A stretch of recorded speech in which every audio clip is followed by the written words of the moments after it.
નમસ્તે વિદ્યાર્થી મિત્રો, હું છું હાર્દિક પ્રજાપતિ. આપનું સ્વાગત કરું છું Shri Shivshah college of commerce, management and computer education તરફથી. આજે આપણે વાત કરવાના છીએ બીકોમ સેમ 5 અંતર્ગત આપણો સબ્જેક્ટ છે ઇંગ્લિશ. આપણે ઇંગ્લિશ સબ્જેક્ટની અંદર સ્ટોરી નંબર 4 તો એને છે આજે સ્ટાર્ટ કરીએ છીએ, જેનું ટાઇટલ છે strategies for doing business in rural India. તો કે યસ, એટલે કે રૂરલ ઇન્ડિયાની અંદર તમારે બિઝનેસ કરવો હોય તો કયા પ્રકારની સ્ટ્રેટેજી યુઝ કરવી જોઈએ. જે છે એ કોના દ્વારા લખાયેલી છે સ્ટોરી? તો પરઝેન પટેલ દ્વારા. તો આ જે છે એક બ્લોગર છે જેના દ્વારા આ લખાયેલી સ્ટોરી છે, જેને આપણે અહીંયા સ્ટડી કરવાની છે. ચાલો તો સ્ટાર્ટ કરીએ. Story number 4, strategies for doing business in rural India. ચાલો સ્ટોરીને સ્ટાર્ટ કરીએ એ પહેલા તો કે અબાઉટ ધ ઓથર વિશે આપણે થોડીક માહિતી મેળવી લઈએ. તો આ જે છે એક બ્લોગર હોય છે, અને બ્લોગર છે એ પોતાની છે એક શું લખે છે આખી તો કે સ્ટોરી લખી છે, અને એ સ્ટોરીને અહીંયા આપણે સ્ટડી કરવાની છે. ચાલો તો સ્ટાર્ટ કરીએ. About the author. Perzen Patel is an avid food and travel blogger. તો શું કહે છે? તો આ પરઝેન પટેલ છે એ ખોરાક અને ટ્રાવેલ મતલબ ફૂડ એન્ડ ટ્રાવેલ એટલે કે શું મુસાફરી કરનાર એક બ્લોગર છે. મતલબ શું? હવે બ્લોગર એટલે શું તો આપને ખ્યાલ હશે કે આપણે યુટ્યુબ ઉપર જોઈએ છીએ કે કોઈ વ્યક્તિ છે એ કેમેરો લઈને ચાલે છે અને જે પણ મુસાફરી કરે છે, ટ્રાવેલિંગ કરે છે, એને રેકોર્ડ કરે છે, અને આ રેકોર્ડિંગ છે તેને યુટ્યુબ ઉપર અપલોડ કરે છે. મતલબ જે લોકો છે જે નથી જઈ શકતા, આવી મુસાફરી નથી કરતા, અને જે સ્થળો તમે નથી જોયા એ આવી રીતના બ્લોગર દ્વારા તમે એ બ્લોગરના વિડીયો છે એમાં તમે જોઈ શકો. અને આવી જ વાત છે આ પરઝેન પટેલની, અને એ વ્યક્તિ છે બ્લોગર છે જે ફૂડ અને ટ્રાવેલનો બ્લોગર છે. તો કે yes, she was an experienced and passionate communication. તો આ વ્યક્તિ છે એ શું છે તો કે તે એક પેશનેટ એટલે શું ખૂબ જ ઉત્સાહી અને સાથે અનુભવી અને છે એ communication and events professional at Innovent where she worked as a communication manager. તો આ એક અનુભવી અને એક પ્રખર એટલે શું તો કે પેશનેટ એટલે કે ખૂબ જ સરસ કોમ્યુનિકેશન વાતચીત કરનાર અને ઇવેન્ટ પ્રોફેશનલ હતો, જ્યાં તેને કોમ્યુનિકેશન મેનેજર તરીકે તેને કામ કર્યું હતું. ઇન ધીસ સ્ટ્રાઇડ એટલે કે આ પ્રગતિમાં એટલે કે જે એની આ વિકાસ થયો છે એની અંતર્ગત સી યુઝડ હર રાઇટિંગ સ્કિલ. તેને પોતાની જે રાઇટિંગ સ્કિલ છે એનો ઉપયોગ કર્યો હતો. Two promote the companies innovation. અને શેની માટે યુઝ કર્યું હતું તો પોતાની જે કંપની છે એના ઇનોવેશન જે છે એની માટે એને પોતાના લખાણ જે રાઇટિંગ સ્કિલ છે એનો યુઝ કર્યો હતો. For sustainability in developing nation and low income market. એટલે કે શું તો એના ટોપિક કયા હતા તો એને છે એ તો કે પોતાના જે બજારોની અંદર જે સ્થિરતા મતલબ સસ્ટેનેબિલિટી ઇન ડેવલપમેન્ટ એટલે બજારની જે સ્થિરતા છે તે, અને લો ઇન્કમ માર્કેટ એટલે કે ઓછા બજારોને જે છે શું છે તો કે ઓછી આવકના બજારોમાં તો કે આની ઉપર એને પોતાના લેખ છે એ લખ્યા હતા. અને એ લેખ છે એનું કોમ્યુનિકેશન સ્કિલ સારું હોવાના કારણે અને રાઇટિંગ સ્કિલ સારી હોવાના કારણે એને આ પ્રમોટ કર્યું હતું. હાવેવર જો કે giving a way to her strong entrepreneurship spirit, અને તેથી તેને જે છે તેને પ્રબળ એન્ટરપ્રિન્યોરશિપ ભાવના છે એ માર્ગ મળતા રહ્યા. સી ક્વાઇટ હર જોબ. અને એને છે એ શું કરવામાં આવ્યું તો કે તેણીની નોકરી છોડી દીધી. જે પરઝેન પટેલ છે તેણીની શું કર્યું તો કે નોકરી છોડી દીધી. And founded the recipe blog and catering service called Bawi Bride. તો એને છે એ શું કર્યું તો કે પોતાની બાવી બ્રાઇડ કરીને એક પોતાની રેસીપી બ્લોગ અને કેટરિંગ સેવા શરૂ કરી. એટલે કે હવે છે એ ઓનલાઈન એને શું કર્યું તો કે છે એ આવી રીતના રેસીપીના વિડીયો છે એ મૂકશે, અને એના છે એ રેસીપીના વિડીયો છે એ જોશે તો કે લોકો. તો કે યસ, અને આવી રીતના એને એક પોતાનો બ્લોગ આખો શરૂ કર્યો છે. કમ્પ્લીટ. તો કે યસ, એટલે કે આ છે વાત થઈ અબાઉટ ઓથરની, મતલબ પરઝેન પટેલ કોણ હતી અને શું છે એનું બેકગ્રાઉન્ડ, એની વાત આપણે કરી.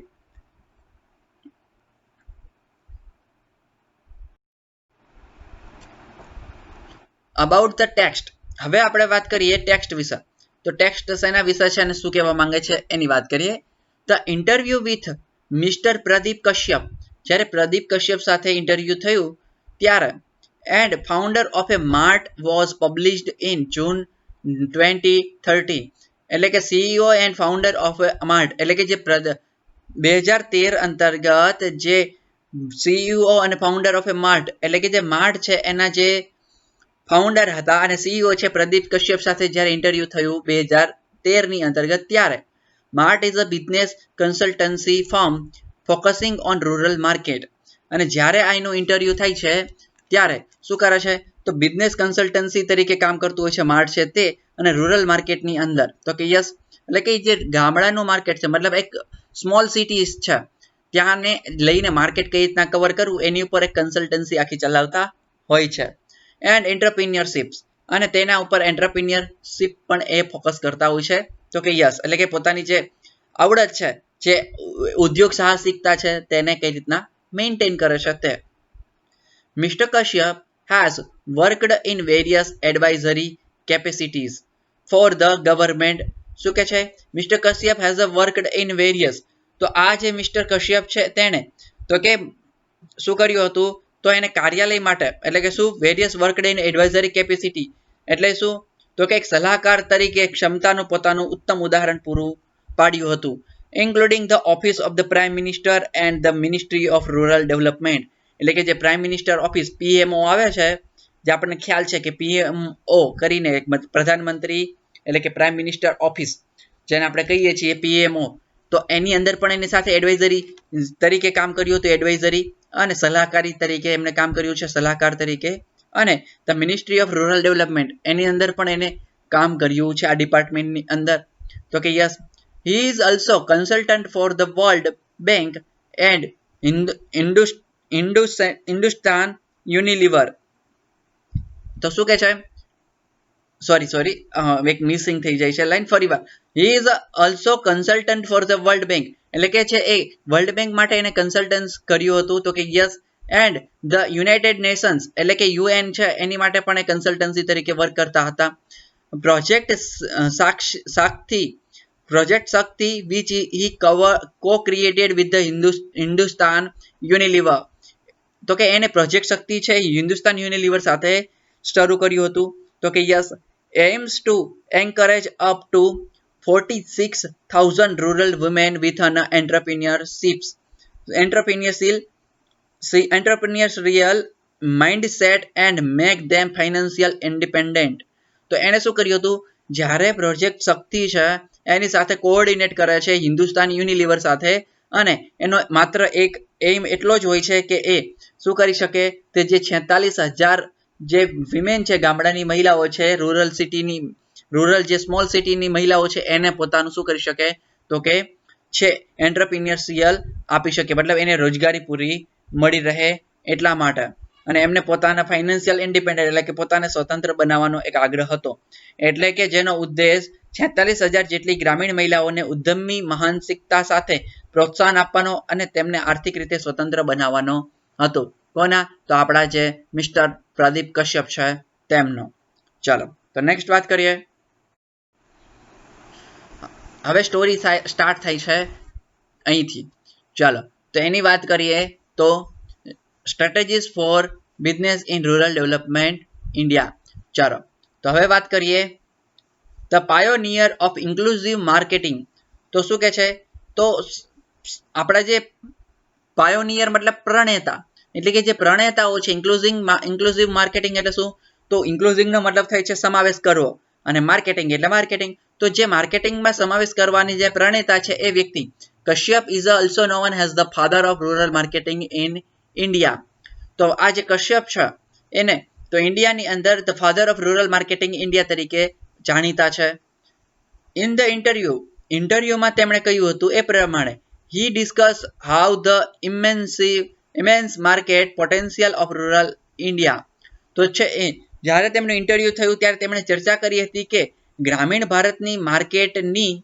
શું છે તો સંભવિત ક્ષમતા કેવી છે કેન બી ટેપ્ડ અને એ છે કઈ રીતના ટેપ કરી શકાય એટલે કે શું ભેગી કરી શકાય તો કે યસ મતલબ ગ્રામીણ જે માર્કેટ છે રૂરલ માર્કેટ તો એને કઈ રીતના ભારતની સાથે મતલબ જે ડેવલપિંગ સિટીઝ છે એની સાથે કઈ રીતના મર્જ કરી શકાય strategies for doing business in rural India's fast-paced growth has been a topic of much debate and discuss in the last few years.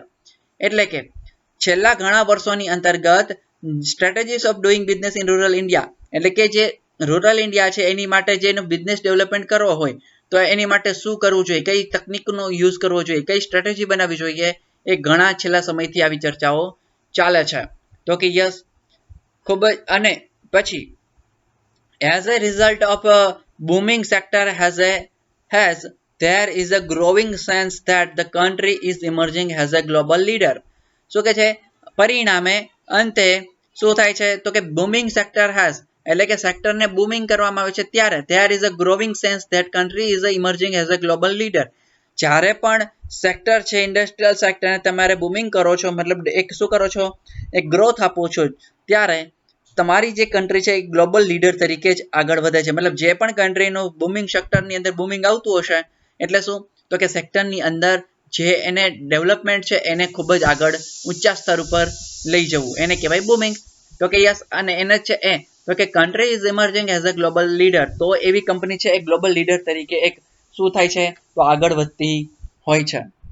As a result અને પરિણામે at times India is being touted એ શું કે છે અને પરિણામે છે એ ઘણી વખતે ભારતે હવે એ કન્ટિન્યુ સેન્ટેન્સ છે પછી ચલો ઘણીવાર ભારતે શું કર્યું છે તો કે ધ મેકા ઓફ જુગાડ તો શું કે છે એટલે કે મક્કા ઓફ જુગાડની નવીનતાઓ એટલે કે innovations a term used to describe the process of finding innovative solution to problems with a limited resource. એટલે એમ કે છે તો કે મિક્કા ઓફ જુગાડ ઇનોવેશન્સ એટલે કે નવીનતાઓ જે જાણવા માટેનું જુગાડ છે એ a term used to describe the process of finding innovation solution problems with the limited resources.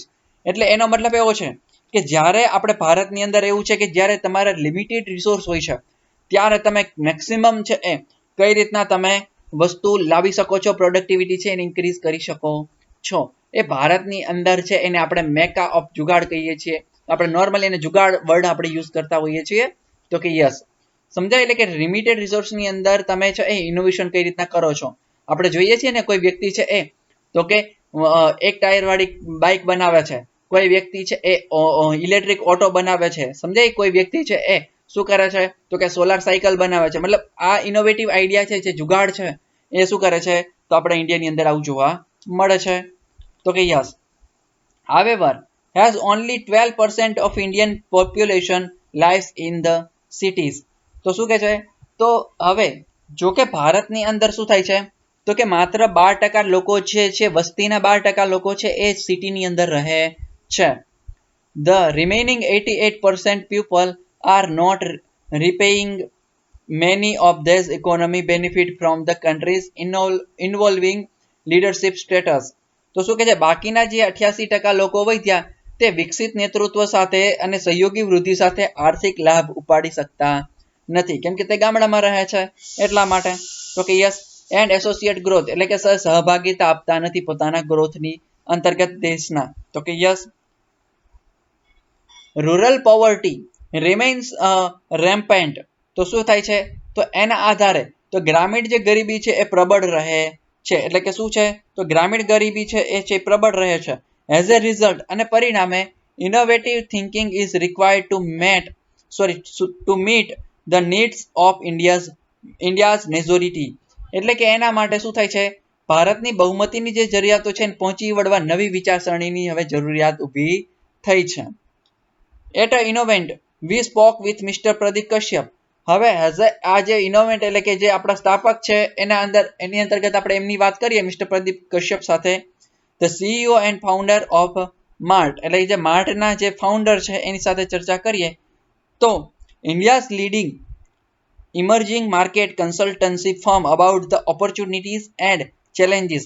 અને આ વ્યક્તિ છે જે શું છે તો કે ઇન્ડિયાની સૌથી ઇમર્જિંગ એટલે કે સૌથી ઝડપી આગળ વધી રહી માર્કેટ કન્સલ્ટન્સી છે અને ઓપોર્ચ્યુનિટી અને challenges of creating innovations four rural Indian market. એટલે કે ભારતીય બજારોની અંદર માટે નવીનતાઓ સર્જવાની તકો અને પડકારો વિશે સલાહ આપનારી આ કંપની છે જેનું નામ છે માર્ટ અને એના ફાઉન્ડર છે મિસ્ટર પ્રદીપ કશ્યપ. ચલો નેક્સ્ટ વાત કરીએ. The term India signing has been given to India's progress the recent years. આપણે એક ટર્મ બહુ બોલીએ છીએ, આપણે ન્યૂઝની અંદર પણ જોઈએ છીએ ઇન્ડિયા સાઇનિંગ એટલે શું? તો આ જે ટર્મ છે ને has been given India's progress in recent years એટલે કે થોડા છેલ્લા તાજેતરના થોડા વર્ષોમાં એ પ્રગતિમાં આવ્યો છે, એટલે કે આપણે ચર્ચામાં આવ્યો છે આ word India signing. Does opportunity exist for entrepreneur in rural Indian market? તો એના કારણે શું થાય છે? તો ભારતીય બજારોમાં ઉદ્યમીઓની મતલબ એન્ટરપ્રિન્યોર માટેની તકો ઓપોર્ચ્યુનિટી ઊભી થઈ છે કે નહીં, હવે એ આપણે ચર્ચા કરવાની છે. મતલબ શું ઇન્ડિયા સાઇનિંગ છે એ પ્રોગ્રામ તો ચાલે છે, પણ એના અંતર્ગત શું ભારતના લોકોને એન્ટરપ્રિન્યોરશિપ મળી છે કે નહીં, એને પોતાની તકો ઊભી થઈ છે કે કેમ, એના વિશે આપણે માહિતી મેળવીશું. યસ સિગ્નિફિકન્ટ એટલે કે એનો ક્વેશ્ચન પૂછવામાં આવે છે કોને? તો ડોક્ટર પ્રદીપ કશ્યપને, અને એનો આન્સર હવે આપે છે ડોક્ટર પ્રદીપ કશ્યપ છે, તે જે સીઈઓ છે માર્ટના અને ફાઉન્ડર પણ છે. તો કે yes significant opportunity exist in rural India. તો શું કે છે? તો એમ કે છે કે આના અંતર્ગત તો કે જે ભારતના ગ્રામીણ વિકાસ છે એના અંતર્ગત તો કે વિકાસ થયો છે, તો કે ઓપોર્ચ્યુનિટી ઊભી થઈ છે. India signing was A term coined by the government to showcase the economic development of largely urban India. તો શું કર્યું છે? આ એક ભારત સરકારે શું છે ઇન્ડિયા સાઇનિંગ એ મોટા ભાગે શહેરી ભારતમાં આર્થિક વિકાસને પ્રદર્શિત કરવા માટે બનાવેલો એક શબ્દ હતો. તો કે યસ એટલે કે શું? તો કે શહેરનો જ વિકાસ થાય એની માટે બનાવેલો એક વર્ડ હતો ઇન્ડિયા સાઇનિંગ. હાવેવર જો કે in more recent years અને છેલ્લા તાજેતરના વર્ષોની અંદર rural growth has outstripped that of urban. તો શું થાય છે? તાજેતરના વર્ષોમાં ગ્રામીણમાં ભારતમાં ઝડપથી ચાલતા ગ્રાહક છે એ વધ્યા છે. એટલે કે છે for example in recent year fast moving consumer good FMCG એટલે કે શું? તો એમ કે છે કે fast moving consumer good growth in rural India has been around 70 to 80% as compared to only around 11 to 12% of urban India. એટલે કે ભારતની અંતર્ગત હવે જે છે એ શું થાય છે? તો જે શહેરી વસ્તીના 11 થી 12% લોકો છે એ શું કરતા હતા? તો એના ગ્રાહકો હતા, પણ હવે એના અંતર્ગત છે એ તો કે 17 થી 18% એટલે કે એને લીડ કરી ગયા છે રૂરલ ઇન્ડિયાના લોકો. જે રૂરલ ઇન્ડિયાની પોપ્યુલેશન છે એ હવે એના કસ્ટમર બની ગયા છે. તો કે યસ એટલે કે રૂરલ ઇન્ડિયાના લોકો 17 થી 18% લોકો છે એ આમાંથી કસ્ટમર છે આમના. તો કે યસ ચાલો નેક્સ્ટ વાત કરીએ. This is also reflected in industries such as durables and automobiles. અને આના ઉપરથી છે એ તો આ ટકાઉ અને ઓટોમોબાઈલ્સ જેવા ઉદ્યોગોમાં પણ પ્રતિબિંબ થાય છે. એટલે કે એમાં પણ ખબર પડે છે કે રૂરલ ઇન્ડિયા આગળ આવી રહ્યું છે. Rural India is now $1 trillion economy. હવે જે ગામડાની ઇકોનોમી છે ને જે મતલબ રૂરલ ઇન્ડિયાની એ તો કે $1 trillion ઇકોનોમી $1 trillion ઇકોનોમી બની ગઈ છે. Equal to the economy of Canada or south Korea. એટલે કે માત્ર આપણા જે ઇન્ડિયાના ગવર્મેન્ટ ઇન્ડિયાના રૂરલ ઇન્ડિયાની જે ઇકોનોમી છે તે કેનેડા અને સાઉથ કોરિયાના ઇકોનોમી જેટલી છે. If you add towns with a population below 1 million, then the rural and small town economy accounts for 759% of India's GDP. તો શું કે છે? તો એમ કે છે કે તમારે જ્યારે ગ્રામીણ ભારતની અંદર હવે 1 ટ્રિલિયન અર્થવ્યવસ્થા છે જે ભારતની શું છે કેનેડા અને દક્ષિણ આફ્રિકા કરતાં પણ વધારે છે. અને એના અંતર્ગત જો નગરોને પણ જોડવામાં આવે તો આ ઇકોનોમી છે એ તો કે કેટલી થઈ જાય છે? તો account for 7.59% of Indian government GDP. એટલે કે ઇન્ડિયન જીડીપીની અંદર 7.59 જેટલી પોતાની શું આપે છે? તો કે ફાળો આપે છે. while the 50 top cities representing urban India contribute only 55% of country's GDP. એટલે શું કહે છે? તો એનો મતલબ એમ કે છે જે ભારતની ટોપ 25 ટોપ જે કન્ટ્રી છે ને જે શું છે ટોપ સિટીઝ રિપ્રેઝેન્ટિંગ એટલે ટોપ 50 સિટી કઈ છે? ટોપ 50 સિટી છે ભાઈ દિલ્હી, મુંબઈ, હૈદરાબાદ, ચેન્નાઈ, કોલકાતા આવી બધી જે સિટી છે લિસ્ટ ઓફ 50 તેમાંથી જે એમાંથી ઇન્કમ થાય છે અર્બન ઇન્ડિયાની કોન્ટ્રીબ્યુશન છે એ માત્ર કેટલું રહેલું છે? 25% ઓફ કન્ટ્રીઝ જીડીપી. તો કે આખા ભારતની જેટલી જીડીપી છે ને એમાંથી 25% જીડીપી ટોપ 50 સિટીનું હોય છે. તો કે યસ, અને એમાંથી 7.59 છે એ કોનો અર્બન ઇન્ડિયા રૂરલ ઇન્ડિયાની ઇકોનોમીમાં ફાળો છે. ચલો હવે બીજા ક્વેશ્ચનની તરફ વાત કરીએ તો what are the factor driving consumption in rural India. તો ગ્રામીણ ભારતના વપરાશ માટે કયા પરિબળો છે, મતલબ ગ્રામીણ ભારત છે એના અંતર્ગત કયા કયા પરિબળો છે એ ઇમ્પોર્ટન્ટ છે. એના આન્સરની વાત કરીએ તો અપ્રોક્સિમેટલી એટલે કે અંદાજે 800 million people live in rural India, of which at least half earn less than $1 per day. એનો મતલબ એવો છે કે અંદાજે 800 મિલિયન પીપલ છે ને ગામડામાં રહેતા વ્યક્તિઓ અંદાજે એટલે કે રોજના શું કરે છે તો કે $1 કરતા મતલબ શું તો $1 રૂપિયા કરતા પણ ઓછા રૂપિયા કમાતા હોય છે ગામડાના લોકો છે તે, એટલે કે અડધો દિવસ દીઠ $1 થી પણ ઓછું કમાય છે. The other half earn between $1 to $5 per day, એટલે કે એના પછી અન્ય અડધા દિવસે એ $1 થી લઈને $5 સુધી વચ્ચે કમાય છે. એટલે એનો મતલબ એવો થયો કે ગામડાના લોકો અડધા દિવસની અંદર $1 કમાય છે અને એના પછીના અડધા દિવસમાં આફ્ટરનૂન સેશનમાં એ લોકો $1 થી લઈને $5 જેટલું પૈસાની કમાણી એમની આવક ઇન્કમ હોય છે. There are only 50 million rich people in rural India. તો શું કહે છે તો એની જે ગ્રામીણ ભારતમાં ફક્ત 50 મિલિયન જે રીચ પીપલ રહે છે, meaning those that earn more than $5 per day. એનો મતલબ એવો થયો કે આ જે રીચ પીપલ રહે છે ગામડાની અંદર રૂરલની અંદર તે તો કે રોજના $5 કરતા પણ વધારે કમાતા હોય છે. The consumption story in rural India is being driven by the different factor of varying income segment. હવે આવકના ભાગમાં વિવિધ પરિબળો દ્વારા ચલાવવામાં આવતા હોય છે. The Rural Employment Guarantee Scheme has added significantly to the purchasing power of the poor through the $6 billion paid as a wage annually. એટલે કે શું કે છે તો એમ કે છે ગ્રામીણ રોજગાર ગેરંટી યોજના જેને આપણે રૂરલ એમ્પ્લોયમેન્ટ ગેરંટી સ્કીમ કહીએ છીએ એના અંતર્ગત વાર્ષિક વેતન રૂપે ચૂકવેલા $6 અબજ દ્વારા ગરીબોની ખરીદી શક્તિમાં નોંધપાત્ર વધારો કરવામાં આવ્યો છે. કમ્પ્લીટ. ચાલો હવે અહીંયા આપણો આ સ્ટોરી છે એ પૂરી નથી થતી પણ આપણો વિડીયો લેક્ચર પૂરો થાય છે અને સ્ટોરી છે એને આપણે નેક્સ્ટ વિડીયોની અંદર આપણે કન્ટિન્યુ કરીશું અને ત્યારે આ સ્ટોરીને આપણે કમ્પ્લીટ પૂરી કરી દઈશું. તો અહીંયા આપણો લેક્ચર પૂરો થાય છે અને આ અંતર્ગત આપણને પરજેન પટેલ છે એને દ્વારા આ લખાયેલી સ્ટોરી છે અને આપણે એમાં તો કે જે એક માર્ટ છે એના ફાઉન્ડર છે ડોક્ટર પ્રદીપ કશ્યપ છે એ આપણને રૂરલ ઇન્ડિયાની અંદર કેટલો ગ્રોથ આવ્યો છે, કેટલી ઇન્કમ છે એની આપણને વાત કરે છે અને જે પોતાને કન્સલ્ટન્સી ચલાવે છે તો કે રૂરલ ઇન્ડિયા માટે. તો એની જ વાત આપણને અહીંયા રજૂ કરી હતી. તો કે યસ, ફરીવાર મળીશું નવા લેક્ચરની સાથે નવા વિડીયો અંતર્ગત. Thank you very much.